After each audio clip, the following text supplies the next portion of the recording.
Good day. In your notes, you should have a sheet that looks like this, where it says Molarity on the front side, and we'll do those notes.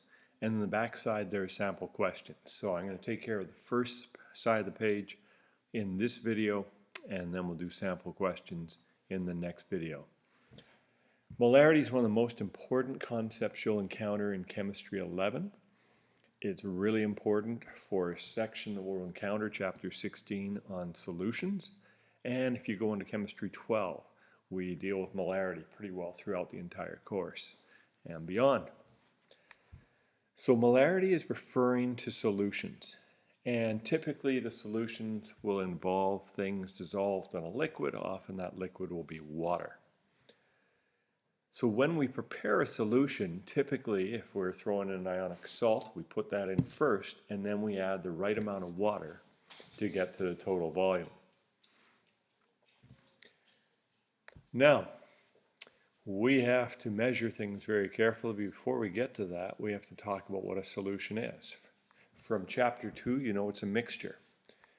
A solution will have a solute, at least one solute, and one solvent.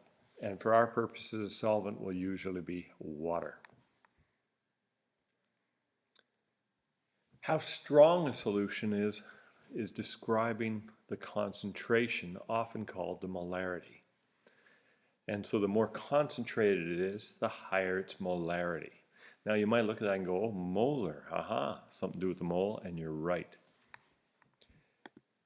Molarity has the units moles per liter, and often people write it as little mol/L like that, but it's even faster to write big M. So what we're saying here is if we have a 1 molar solution of barium sulfate, that's 1 mole of barium sulfate dissolved in 1 liter of solution. If it's 12 molar hydrochloric acid, that'd be pretty potent. And that's saying there's 12 moles of hydrochloric acid dissolved in 1 liter of solution.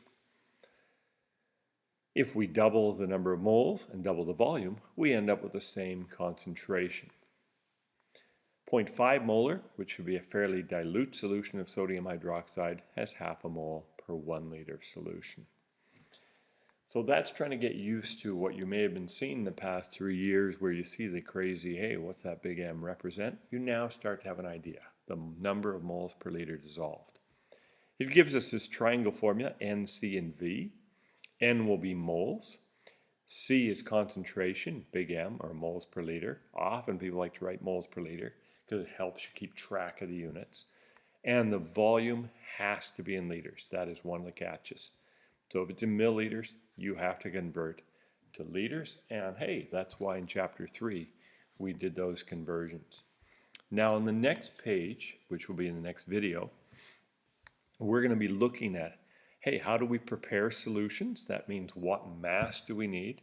Well, we're going to get our mass from our moles, given a concentration and volume. And sometimes we'll start with the mass and we'll say, hey, what concentration results? And that means you've got to go mass to moles and then solve for concentration or solve for volume, depending on what it wants. So the next video covers the back of this sheet.